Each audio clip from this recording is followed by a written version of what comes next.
Chapter number 11 की be exercise को continue करेंगे।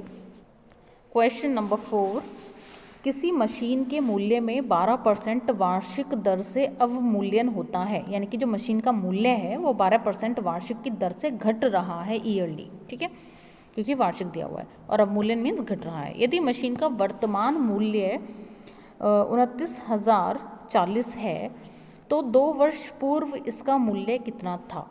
अब ये जो वर्तमान मूल्य है ये हमें दिया हुआ है और 2 वर्ष पहले का पूछा है, 2 वर्ष पहले कितना था और अब जो वर्तमान का है वो हमें दिया हुआ है, यानी कि जो वर्तमान में दिया हुआ है ये क्या होगा, ये होगा अंतिम वाला, और अंतिम वाला क्या होता है, ए, ठीक है, ए हमें दिया हुआ है और पी यहाँ पर हम फाइंड आउट करेंगे क्योंकि 2 वर्ष पहले का पूछा है तो इसमें कंफ्यूज नहीं होना है।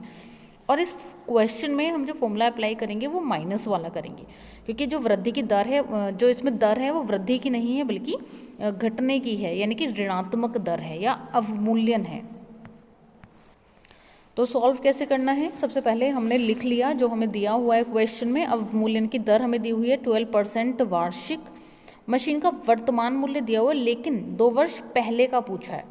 यदि वर्तमान दिया हुआ होता और 2 वर्ष बाद का पूछते तो ये पी होता, लेकिन हमें वर्तमान दिया हुआ है और 2 वर्ष पहले का पुराना पूछा है, अंतिम दिया हुआ है और अंतिम जो है वो वर्तमान का है, तो इसीलिए ये क्या है, ए है। तो ए इज इक्वल टू 29,040, ठीक है, इतने रुपए की बात चल रही है तो रुपए। अब 2 वर्ष पूर्व, तो समय हमारे पास हो गया n इक्वल्स टू 2 ईयर्स।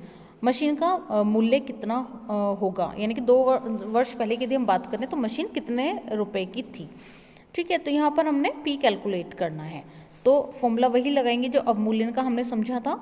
अवमूल्यन के फॉर्मूले में हम क्या करते हैं, यहाँ पर माइनस लगाते हैं क्योंकि जो दर है वो ऋणात्मक है, ईयरली जो मूल्य है वो कम होता जा रहा है।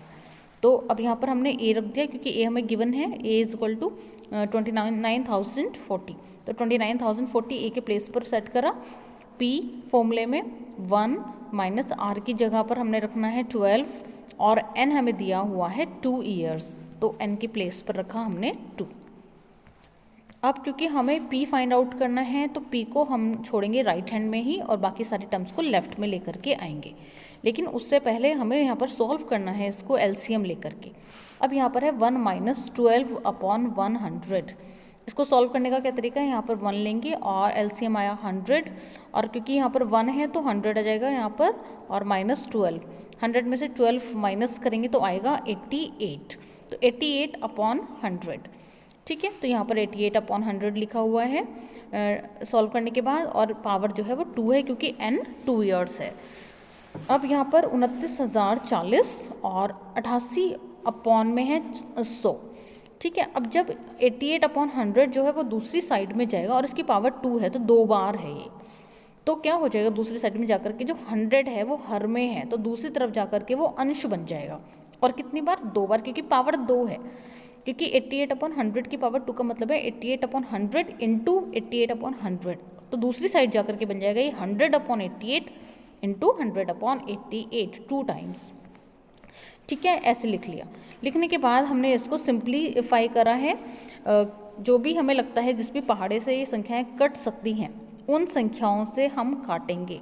ऐसा नहीं है कि मैंने यहाँ पर जिस भी टेबल से कट किया हुआ है तो आप भी उसी टेबल से कट करें, आपको जिस टेबल से इसको कट करना ज़्यादा आसान लगता है आप वैसे करेंगे, ठीक है। तो इसको हमने सिंप्लीफाई करा तो यहाँ से हमें पी की वैल्यू मिलती है 60 इंटू 25 इंटू 25, और जब इन सबकी मल्टीप्लाई करी तो मल्टीप्लाई करने के बाद हमें मिला 37,500, 37,500, यानी कि जो 2 वर्ष पहले का जो मूल्य था मशीन का वो था 37,500, और 2 वर्ष बाद मूल्य कितना हो गया, यानी कि अब वर्तमान में मूल्य है 29,040, क्योंकि मूल्य में अवमूल्यन हो रहा है, मूल्य घट रहा है, तो 2 वर्ष पहले था ज़्यादा 37,500 था और 2 वर्ष बाद हो गया कम 29,040 हो गया।